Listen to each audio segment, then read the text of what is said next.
नमस्कार, आप देख रहे हैं न्यूज वन इंडिया। मैं हूं आपके साथ कीर्ति बिंदल और बुलेटिन का आगाज बड़ी खबर के साथ कर रहे हैं। अमृतसर से बड़ी खबर, अकाल तख्त साहिब में अमृतपाल कर सकता है सरेंडर।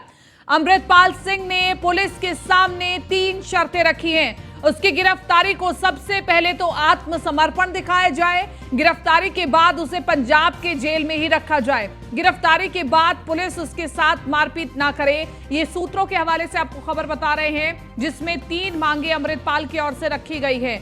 आत्मसमर्पण के लिए तैयार है अमृतपाल, लेकिन बड़ा सवाल यह है, जो कि पंजाब हरियाणा हाईकोर्ट ने भी खड़ा किया था, कि आखिरकार 80,000 पुलिसकर्मी और फिर क्यों अमृतपाल को अभी तक गिरफ्तार नहीं किया जा सकता है, और अभी तक अमृतपाल किस प्रकार से बच करके निकल रहा है। उसकी कई सीसीटीवी फुटेज में मौजूदगी दिखाई गई, लेकिन फिर भी वो पुलिस के हाथों क्यों बचता रहा। क्या आखिरकार अंदर खाते चल रहा है कि अमृतपाल को अभी तक गिरफ्तार नहीं किया जा सका है, लेकिन अब अमृतपाल सरेंडर करने के लिए तैयार है। गिरफ्तारी के बाद पुलिस उसके साथ मारपीट ना करे, ये उसने मांग रखी है। वो पंजाब की जेल में ही रहना चाहता है। अकाल तख्त साहिब में अमृतपाल सरेंडर कर सकता है। कई रिपोर्ट्स बता रही हैं कि अमृतपाल का कनेक्शन पाकिस्तान से नजर आता है, और इसी के साथ साथ वो अपने पर्सनल एजेंडे को लेकर के भारत में आता है। उसकी गिरफ्तारी को आत्मसमर्पण दिखाया जाए, गिरफ्तारी के बाद उसे पंजाब जेल में रखा जाए, ये अमृतपाल कहता हुआ नजर आया। आपको बताएं कि अमृतपाल के कई इंटरव्यूज पहले भी सामने आए थे, जब उसने कहा था कि मैं भागूंगा नहीं, मैं यही हूं, मैं अपनी बातों को रखता रहूंगा। पीयूष तिवारी हमारे साथ बने हुए ज्यादा जानकारी के साथ संवाददाता फोन लाइन पर। अब पीयूष, अगर हम बात करें पंजाब हरियाणा हाईकोर्ट की, तो पंजाब हरियाणा हाईकोर्ट ने भी पंजाब पुलिस को लताड़ लगाई कि ऐसा क्या है कि एक अमृतपाल को 80,000 पुलिसकर्मी नहीं पकड़ पा रहे हैं, लेकिन अब वही हो रहा है कि अमृतपाल सरेंडर करने के लिए तैयार है। जी बिल्कुल, अगर हम बात करें तो देखिए, जब से चाहे पंजाब पुलिस की बात करें या दिल्ली पुलिस की दिल्ली की जो एजेंसियां है, केंद्रीय एजेंसियां है, वो लगातार जो अमृतपाल है उसको पकड़ने के लिए लगातार छापेमारी कर रही है। इस दौरान अमृतपाल कई जगहों पर देखने को मिला, चाहे पंजाब की बात करें, दिल्ली की बात करें, या कई जगहों पर पुलिस ने या सुरक्षा एजेंसियों ने इसको ट्रेस करने की कोशिश की। कई जगहों सीसीटीवी कैमरे भी सामने कैमरे में ये कहीं ना कहीं लोकेट हुआ और इसे देखा गया था। लेकिन जिस तरीके से अमृतपाल सोर्सेज बताते हैं, अमृतपाल ने कुछ शर्तें रखी है, उसमें साफ तौर पे उसने कहा है कि गिरफ्तारी को आत्मसमर्पण दिखाया जाए, इसके अलावा पंजाब की जेल में रखा जाए, जेल में पुलिस या कस्टडी में उसकी पिटाई ना की जाए। तो ये जो बातें हैं वो भी कहीं ना कहीं निकल कर आ रही हैं। हालांकि इसकी आधिकारिक रूप से पुष्टि नहीं हो पा रही है, लेकिन सोर्सेज यही बताते हैं कि जो अमृतपाल है वो यही कह रहा है कि उसे अगर पुलिस पकड़ती भी है तो उसे कस्टडी में उसकी पिटाई ना की जाए। इसके अलावा तो कहीं ना कहीं देखिए, जिस तरीके से अमृतपाल ने अपने आप को शुरुआत में पेश करने की कोशिश की थी, अब अमृतपाल भागा फिर रहा है सुरक्षा एजेंसियों से, केंद्रीय जो एजेंसियां हैं उससे अलग अलग जगहों पे छिप रहा है, भेष बदल रहा है। तो निश्चित रूप से एक तरीके से जो खौफ है, जो डर है, वो अमृतपाल के अंदर आया है, क्योंकि देखिए मार्च से ही कहीं ना कहीं जो ऑपरेशन है वो शुरू हुआ है। तब हालांकि तब अमृतपाल भागने में सफल रहा था, अमृतपाल सुरक्षा एजेंसी और पंजाब पुलिस के हाथ नहीं आया था। ऐसे में अभी भी कई जगहों पे छापेमारी चल रही है। अगर हम बात करें, पुलिस ढूंढ रही है अमृतपाल को, और कई लोकेशन जो है वो ट्रेस किए जा रहे हैं। हालांकि आपने देखा कि अभी जो लाइव है वो भी अमृतपाल आया था, बताया जा रहा है कि फेसबुक लाइव वो आया था और कई बातें उसने कही थी। तो निश्चित रूप से अमृतपाल हर वो हथकंडे अपना रहा है जिससे उसे सहानुभूति मिले, लेकिन जिस तरीके से उसने कृत्य किए हैं, जिस तरीके से उसने भड़काने की कोशिश की है, उसके बाद कहीं ना कहीं केंद्रीय जो एजेंसियां और पीयूष, वो पंजाब की जेल में भी इसलिए रहना चाहता है ताकि पंजाब से वो बाहर ना जा पाए, और जो एजेंडा वो चलाना चाहता है वो चलाता रहे। जी बिल्कुल, सबसे बड़ी बात है कि अमृतपाल लोगों के सेंटिमेंट को भड़काना चाहता है, और कहीं ना कहीं एक तरीके से यूं कहें कि ब्रेन वॉश करना चाहता है, और इसी कड़ी में वो चाहता है कि वो पंजाब में ही रहे, ताकि जो वहाँ के स्थानीय लोग हैं या जो वहाँ पे कैदी हैं, अपनी जो एक पैठ है वो अमृतपाल बना पाए, सेंटिमेंट को भड़का पाए, ब्रेन वॉश कर पाए। तो कहीं ना कहीं एक उसके अंदर जो षड्यंत्र चल रहा है उसी के तहत ये अपनी मांगे कर रहा है। लेकिन सुरक्षा एजेंसियों की बात करें या केंद्रीय एजेंसियों की बात करें, लगातार इस बात को अमृतपाल के हर उस षड्यंत्र को समझ रही है, और निश्चित रूप से कोशिश यही की जा रही है कि जल्द से जल्द अमृतपाल जो है वो सुरक्षा एजेंसियों के गिरफ्त में आए। ठीक है पीयूष, शुक्रिया तमाम इस जानकारी के लिए और बातचीत के लिए।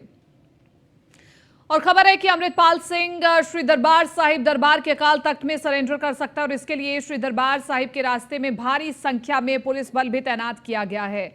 अमृतसर के डीसीपी कानून व्यवस्था परमिंदर सिंह भंडाल ने कहा है कि अगर अमृतपाल सिंह सरेंडर करना चाहता है तो इसके लिए इसकी समुचित व्यवस्था भी की गई है। ਸਾਡੇ ਜਰੀਏ ਪਤਾ ਲੱਗਾ ਵੀ ਅਮਰਤਪਾਲ ਆ ਰਿਹਾ। ਬਾਕੀ ਅਸੀਂ ਆਲਰੇਡੀ ਜਿਹੜਾ ਇੱਥੇ ਵਰਕ ਕਰ ਰਹੇ ਹਾਂ ਤੇ ਸਾਡਾ ਆਲੇ ਦੁਆਲੇ ਸਾਰਾ ਜਿਹੜਾ ਟ੍ਰੈਫਿਕ ਸੰਬੰਧੀ ਕੰਮ ਚੱਲ ਰਿਹਾ ਉਹਦੇ ਸੰਬੰਧ 'ਚ ਅਸੀਂ ਲੱਗੇ ਹੋਏ ਹਾਂ ਔਰ ਇੱਥੇ ਵੀ ਸਾਡੀ ਡਿਊਟੀ ਲੱਗੀ ਆ। ਅਮਰਤਪਾਲ ਨੂੰ ਪੇਸ਼ ਹੋਣਾ ਚਾਹੀਦਾ ਗਵਰਨਮੈਂਟ ਦੇ, ਜਿੱਥੇ ਵੀ ਹੈਗਾ ਉੱਥੇ ਪੇਸ਼ ਹੋ ਜਾਣਾ ਚਾਹੀਦਾ। ਜੋ ਇੱਥੇ ਆ ਤੇ ਇੱਥੇ ਪੇਸ਼ ਹੋ ਜਾਓ, ਜੇ ਬਾਹਰ ਆ ਤਾਂ ਬਾਹਰ ਹੋ ਜਾਵੇ। ਹਾਂ ਕੋਈ ਗੱਲ ਨਹੀਂ ਜੀ, ਇੱਥੇ ਆ ਜਾਓ, ਇੱਥੇ ਪੇਸ਼ ਹੋ ਜਾਵੇ, ਕੋਈ ਗੱਲ नहीं। खबर पंजाब की बटाला से है, जहां बटाला नगर निगम में धरना प्रदर्शन के दौरान अकुशल सफाई कर्मियों ने निगम प्रशासन के खिलाफ जमकर नारेबाजी की। प्रदर्शनकारियों ने मांग करते हुए कहा कि लंबे समय से काम कर रहे सफाई कर्मचारियों को दुरुस्त किया जाए और इसके साथ ही प्रदर्शनकारियों ने कहा कि आउटसोर्स से भर्ती पर रोक लगाई जाए।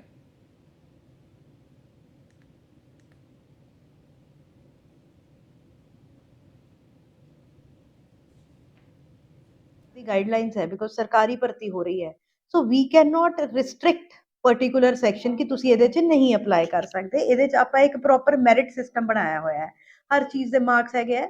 ਪ੍ਰੈਫਰੈਂਸ ਦੇਣ ਲਈ ਆਪਾਂ ਆਲਰੇਡੀ ਜਿਹੜੇ ਆਪਣੇ ਕਾਰਪੋਰੇਸ਼ਨ 'ਚ ਕੰਮ ਕਰ ਰਹੇ ਆ ਉਹਨਾਂ ਨੂੰ we have given them additional marks, ਠੀਕ ਹੈ, 5-10 ਨੰਬਰ ਉਹਨਾਂ ਨੂੰ ਐਕਸਟਰਾ ਦਿੱਤੇ ਹੋਏ ਆ। ਸੋ ਕੁਝ ਹੱਦ ਤੱਕ ਉਹਨਾਂ ਨੂੰ ਇੱਕ ਐਡਵਾਂਟੇਜ ਮਿਲੇਗੀ ਜੋ ਇੱਕ ਮੈਰਿਟ ਲਿਸਟ 'ਚ ਫਾਲ ਕਰਨਗੇ। ਅਦਰਵਾਈਜ਼ ਸਾਨੂੰ ਸਰਕਾਰ ਦੀਆਂ ਹਦਾਇਤਾਂ ਦੇ ਅਨੁਸਾਰ ਇੱਕ ਪ੍ਰੋਪਰ ਰੋਸਟਰ ਨੂੰ ਫੋਲੋ ਕਰਨਾ ਪੈਂਦਾ ਹੈ।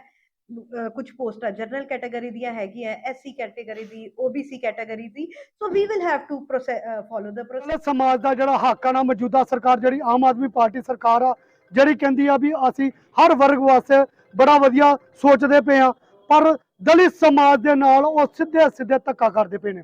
ਕਿਵੇਂ ਸਰ, ਸਾਡਾ ਦਲਿਤ ਸਮਾਜ ਜਿਹੜਾ ਵਾ ਉਹ ਆਜ਼ਾਦੀ ਤੋਂ ਪਹਿਲਾਂ ਕਹਿ ਲਓ, ਆਜ਼ਾਦੀ ਤੋਂ ਬਾਅਦ ਕਹਿ ਲਓ ਤੇ ਹੁਣ ਤੱਕ ਕਹਿ ਲਓ, ਜਿਹੜਾ ਇਹ ਸਫਾਈ ਕਰਮਚਾਰੀਆਂ ਦਾ ਕਿੱਤਾ ਆ, ਇਹ ਸਾਡੇ ਦਲਿਤ ਸਮਾਜ ਦੇ ਨਾਲ ਜੁੜਿਆ ਹੋਇਆ ਕਿੱਤਾ ਆ। ਦਲਿਤ ਸਮਾਜ ਮੰਗ ਤਾਂ ਸਾਡੀ ਕਾਰਪੋਰੇਸ਼ਨ ਨੂੰ ਇਹੋ ਹੀ ਆ ਜੀ, ਜਿਹੜੇ ਮੁੰਡੇ ਲੱਗੇ ਦੇ ਆ ਪਹਿਲੇ, ਜਿਹੜੇ ਕੰਮ ਕਰ ਰਹੇ ਨੇ, ਲੇਡੀਜ਼ ਜਾਂ ਜੈਂਟਸ ਲੜਕੇ ਆ ਜਿਹੜੇ, ਇਹਨਾਂ ਨੂੰ ਪੱਕਾ ਕੀਤਾ ਜਾਵੇ। ਆ ਜਿਹੜੀ ਨਵੀਂ ਪਿਰਤ ਪਾਉਣ ਦੇ ਆ ਕਿ ਬਾਹਰੋਂ ਅੰਦਰੋਂ ਦੂਸਰੀਆਂ ਕਾਸਟਾਂ ਨੂੰ ਜਾਂ ਲਿਆਉਣ ਦੇ ਨੇ ਨਾਲ ਸਾਡੇ, ਯਾਨੀ ਕਿ ਸਮਾਜ ਦਾ ਘਾਣ ਕਰਨ ਦੇ ਆ। ਜਿਹੜੇ ਲੱਗੇ ਦੇ ਉਹਨਾਂ ਨੂੰ ਪੱਕਿਆਂ ਕਰੋ।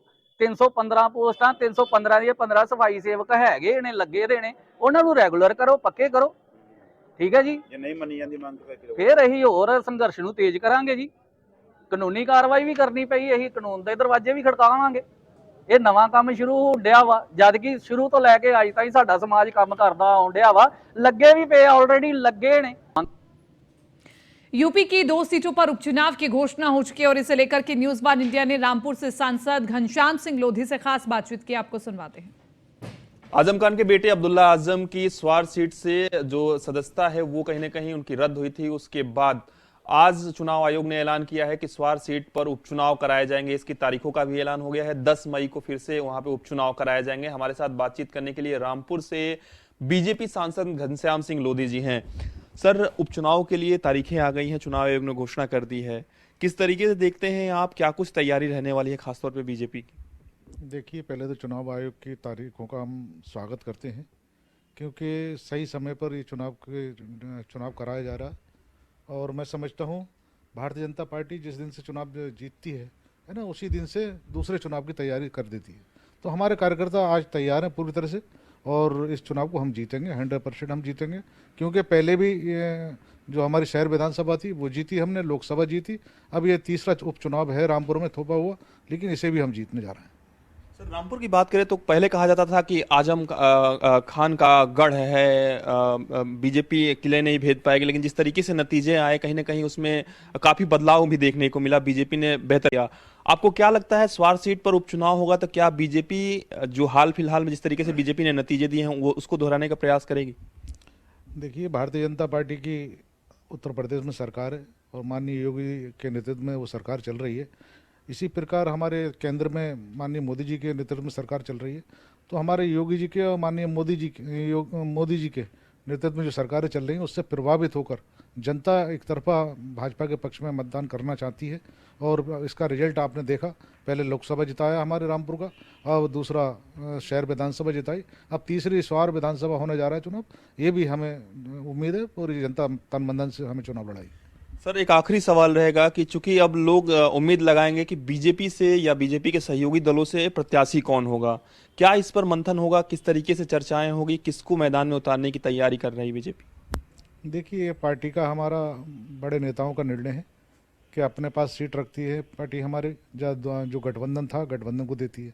ये तो निर्णय आने पे ही पता चलेगा, लेकिन जो भी प्रत्याशी होगा, चाहे हमारा हो चाहे गठबंधन का हो, है ना, हमारा प्रत्याशी जीतेगा। जो भी हमारे, क्योंकि गठबंधन का भी हमारे दल से जुड़ा हुआ गठबंधन है और मैं समझता हूँ अगर गठबंधन का भी प्रत्याशी होता तब भी हम जिताने की पूरी कोशिश करेंगे और जिता के भेजेंगे। धन्यवाद सर। तो ये थे हमारे साथ रामपुर से बीजेपी सांसद घनश्याम सिंह लोधी जी, जिनका साफ तौर पे कहना है कि चुनाव आयोग ने आज तारीखों का ऐलान किया है, हम उसका स्वागत करते हैं और निश्चित रूप से चाहे हमारे सहयोगी दल का प्रत्याशी हो या बीजेपी का प्रत्याशी हो, चुनाव जीत कर आएगा इस उपचुनाव में। वीडियो जर्नलिस्ट राम त्रिपाठी के साथ पीयूष तिवारी, नई। बीजेपी सांसद दिनेश लाल यादव निरहुआ ने कहा कि राहुल गांधी जी को किसी के सरनेम को लेकर आपत्तिजनक बयान नहीं देना चाहिए। उनसे खास बातचीत की हमारे संवाददाता पीयूष तिवारी ने। देखिए, राहुल गांधी ने मोदी सरनेम को लेकर आपत्तिजनक बयान दिया था, जिसके बाद उन पर मानहानि का केस हुआ, कोर्ट ने सजा दी, हालांकि जमानत मिली, जिसके बाद लगातार कार्रवाई हो रही है, उनकी सदस्यता चली गई। लेकिन कांग्रेस पार्टी लगातार इस रुख पर अडिग है और लगातार प्रदर्शन किया जा रहा है। हमारे साथ बातचीत करने के लिए बीजेपी सांसद दिनेश लाल निरहुआ जी हैं। सर, सदस्यता चली गई, लेकिन कांग्रेस पार्टी कह रही है ना राहुल गांधी डरे थे ना डरेंगे, तमाम तरीके की बयानबाजी हो रही है, प्रदर्शन हो रहे हैं। आप इस पूरे प्रकरण को किस तरीके से देख रहे हैं? मुझे लगता है कि इस देश में सर्वोपरि कानून है। कानून हर किसी के लिए समान है, चाहे वो राहुल गांधी जी हों या देश का कोई भी नागरिक हो। सबको कानून का पालन करना ही चाहिए और जो भी कानून का पालन नहीं करेगा तो फिर उसे सजा होगी ही, और वही हुआ उनके साथ। सर, चूंकि लोकसभा के चुनाव भी नज़दीक हैं, भारतीय जनता पार्टी की किस तरीके से तैयारी है? क्योंकि आज भी जो बीजेपी के राष्ट्रीय अध्यक्ष हैं जेपी नड्डा, खासतौर पे ओबीसी के तमाम सांसदों के साथ बैठक करेंगे, रणनीति बनाई जाएगी। बीजेपी किस तरीके से तैयार है 2024 के लिए? मुझे लगता है कि ये एक दिन में कोई तैयारी नहीं होती है। जब 5 साल के लिए जनता चुनती है तो आप क्या करते हैं समाज के लिए, देश के लिए, वो मायने रखता है। और मोदी जी की सरकार में जो भी हुआ है वो पूरा देश जानता है, देश के लोग जानते हैं, पूरी दुनिया जानती है। तो जो हम लोगों ने किया है उसी के दम पे फिर जीतेंगे। सर, विपक्षी दल लगातार एक दूसरे को एकजुट करने में लगे हुए हैं, खासतौर पे जो समान विचारधारा के विपक्षी दल है। आपको लगता है कि इससे बीजेपी को चुनौती मिलेगी 2024 में? नहीं मिलेगी। उसका कारण ये है कि पूरा देश ये जानता है कि जो लोग भ्रष्टाचार किए थे और अब उनको सजा हो रही है, उनके ऊपर कार्रवाई हो रही है, तो वो एकजुट हो रहे हैं कि उससे बच पाएँ। पर देश पूरा जानता है तो कोई फ़र्क नहीं पड़ेगा कि सारे जो भ्रष्टाचारी एक साथ मिल भी गए तो जो व्यक्ति देश के लिए काम कर रहे हैं उनको चुनौती नहीं दे पाएंगे। सर, चूंकि आपने भी समाजवादी पार्टी के किले में भेद किया है, अभी एक बार फिर से रामपुर की अगर हम बात करें, कहा जाता रहा है कि वो समाजवादी पार्टी का वो भी गढ़ रहा है। स्वार सीट की बात करें, उपचुनाव होने वाले हैं, चुनाव आयोग ने आज तारीखों का ऐलान कर दिया है। अब्दुल्ला आजम की विधायकी वहां से गई थी, सदस्यता गई थी। आपको क्या लगता है किस तरीके की जो तैयारी है खास करके स्वार विधानसभा को लेकर बीजेपी की? मुझे लगता है कि हर जगह लोग ये जान चुके हैं कि कौन सा किसका गढ़ है, कौन सा किसका गढ़ नहीं है, उससे फ़र्क नहीं पड़ता है। जनता को चाहिए कि उसके लिए अच्छा काम हो। और आपने देखा है आजमगढ़, वो भी पहले कहा जाता था कि सपा का गढ़ है, पर हम लोग जीते वहाँ। तो निश्चित रूप से ये जो चुनाव हो रहा है उसमें भी बीजेपी जीतेगी। धन्यवाद सर। ये थे हमारे साथ बीजेपी सांसद दिनेश लाल निरहुआ जी, जिनका साफ तौर पे कहना है कि स्वार विधानसभा को लेकर उपचुनाव हो रहा है, निश्चित रूप से भारतीय जनता पार्टी ही वहां जीतेगी। वीडियो जर्नलिस्ट राम त्रिपाठी के साथ पीयूष तिवारी, नई दिल्ली। आज दिल्ली में अखिल भारतीय प्रधान संगठन ने अपनी कई मांगों को लेकर केंद्रीय राज्य मंत्री संजीव बालियान को ज्ञापन दिया और इस दौरान केंद्रीय मंत्री संजीव बालियान से खास बातचीत की हमारे संवाददाता पीयूष तिवारी ने। देखिए, हमारे साथ बातचीत करने के लिए केंद्रीय मंत्री संजीव बालियान जी हैं। सर, पश्चिमी यूपी के तमाम जो किसान हैं यहाँ पे समस्याएं लेकर पहुंचे हुए हैं, क्या कुछ उनकी समस्याएं हैं जो आपने अभी सुनी? देखिए, कुछ तो अधिकार की समस्या है कि कई बार गाइडलाइन सौंप दी जाती है प्रधानों के ऊपर, जो पैसा आता है साथ में गाइड लेना चाहिए। हर गांव की अपनी समस्या है, अधिकारी बैठ के नहीं समझ सकता किस गांव की क्या समस्या, वो गांव पंचायत ही समझ सकती है क्या समस्या। तो उसमें फ्रीडम रहनी चाहिए ग्राम पंचायत को कि जो संसाधन प्रदेश और केंद्र सरकार ने दिए उनका वे ग्राम हित में कैसे सदुपयोग करें।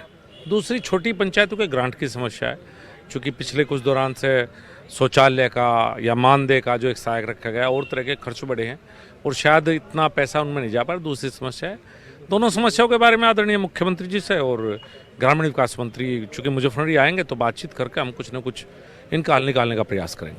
सर, काफी उम्मीदें लेकर लोग यहाँ पे आए हुए हैं, आपको क्या लगता है कि इनकी समस्याओं का समाधान कब तक हो जाएगा? जल्द से जल्द इसको कराने का प्रयास आप करेंगे? देखो दोस्त, मैं एक बात क्या करता हूँ कि प्रयास हमारे हाथ में है, प्रयास मेरे हाथ में, निश्चित रूप से प्रयास करूंगा, मंत्री के साथ इनको बैठाऊंगा, आदरणीय मुख्यमंत्री से निवेदन करूंगा, हल करने का माननीय मुख्यमंत्री एक का। आखिरी सवाल पॉलिटिकल रहेगा सर, चूंकि आज ओबीसी के तमाम जो सांसद हैं उनकी जो बैठक है वो भारतीय जनता पार्टी के राष्ट्रीय अध्यक्ष जेपी नड्डा के साथ होने वाली है, किस तरीके की रणनीति आप लोग बनाएंगे ताकि 2024 को क्या अकेले को भेज सकें आप? क्योंकि विपक्षी जो दल है वो लगातार गुटबाजी कर रहे हैं, वो एक साथ आने की जो कवायद है वो उन्होंने की है।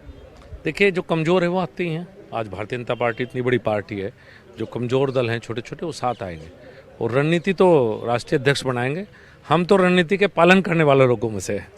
धन्यवाद सर। थे हमारे साथ केंद्रीय मंत्री संजीव बालियान जी, वीडियो जर्नलिस्ट राम त्रिपाठी के साथ पीयूष तिवारी, नई दिल्ली।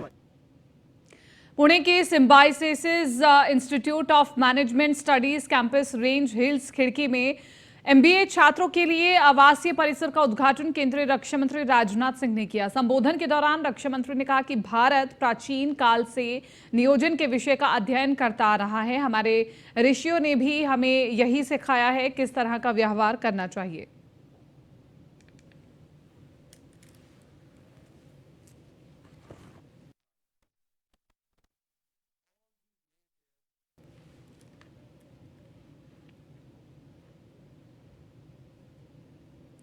बिहार के रोहतास में स्थित झंडा चौक के मैदान में 1471 क्वार्टरों को खाली करने के लिए पटना हाईकोर्ट ने निर्देश दिया है। साथ ही पटना हाईकोर्ट ने क्वार्टरों को 1 महीने का समय दिया है। ऐसे में डालमिया नगर क्वार्टर बचाओ अभियान यात्रा के दौरान जन अधिकार पार्टी के सुप्रीमो पप्पू यादव पहुंचे, जहां उन्होंने एक जनसभा को संबोधित किया।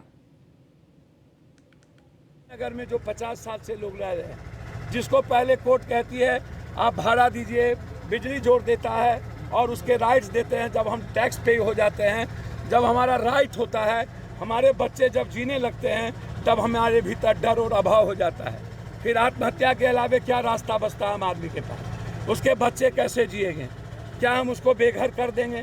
तो पहली प्राथमिकता बरवा जी से हम आग्रह करेंगे कि आप माफियाओं के हाथ मत जाइए, वो लोग कुछ नहीं है। डालमिया पालघर के संतू की हत्या के मामले की सीबीआई अब जांच करेगी। सुप्रीम कोर्ट ने महाराष्ट्र सरकार को सीबीआई जांच कराने की इजाजत दे दी है। अप्रैल 2020 में पालघर में भीड़ ने साधुओं की हत्या कर दी थी। तो बड़ी खबर आपको बता रहे हैं, सुप्रीम कोर्ट ने अप्रैल 2020 में पालघर में भीड़ ने साधुओं की हत्या कर दी थी और पालघर के संतों की हत्या के मामले में अब पूरी जांच सीबीआई के हवाले। सुप्रीम कोर्ट ने महाराष्ट्र सरकार को सीबीआई जांच कराने की इजाजत दे दी है। अप्रैल 2020 में पालघर में भीड़ ने साधुओं की हत्या कर दी थी।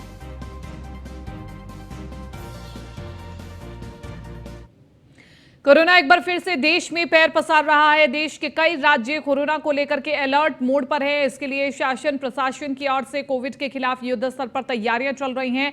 इस पर गवर्नमेंट मेडिकल कॉलेज जम्मू के medical superintendent doctor Narendra Singh ने कहा कि कोविड से लड़ने के लिए हम लोग पूरी तरह से तैयार हैं।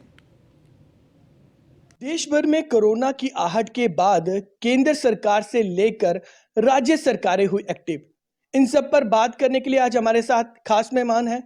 Government medical college medical superintendent साहब हमारे साथ हैं और जानेंगे कि कोविड की आने वाली आहट को लेकर मेडिकल कॉलेज में किस तरह की तैयारियां की जा रही हैं। सर, आपका बहुत बहुत स्वागत है। Thank you very much. जय Hind.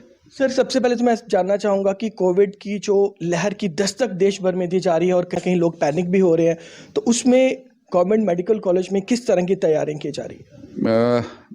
Government Medical College being the only tertiary care hospital of Jammu province fully prepared है, because इसमें इसमें 2 साल की हमारी जो लड़ाई चली है कोविड के साथ, उसका बड़ा योगदान है।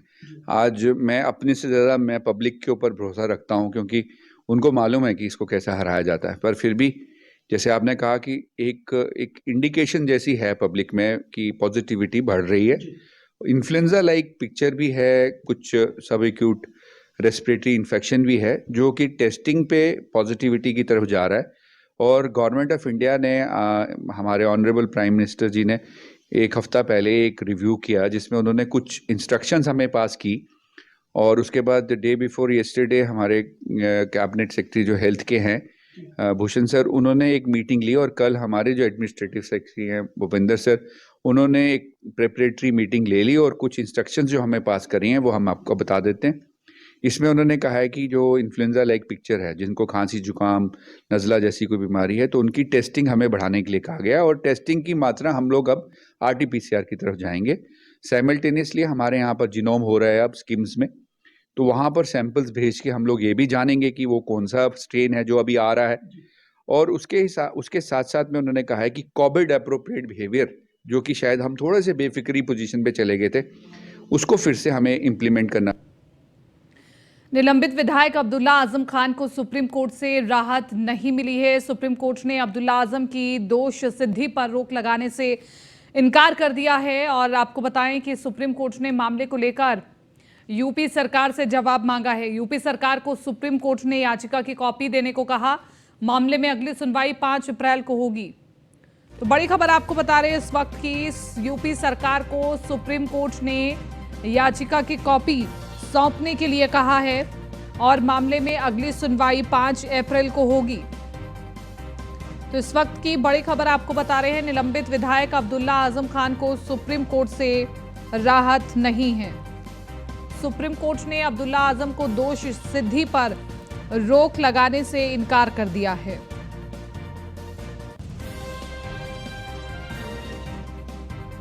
यूपी सरकार को सुप्रीम कोर्ट ने याचिका की कॉपी देने के लिए कहा है। बहरहाल अब इस पूरे मामले पर आगे क्या होता है देखने वाली बात, लेकिन एक बार फिर से अब्दुल्ला आजम को सुप्रीम कोर्ट से राहत नहीं मिली है। फिलहाल इस बुलेटिन में मेरे साथ इतना ही। दीजिए इजाजत, नमस्कार।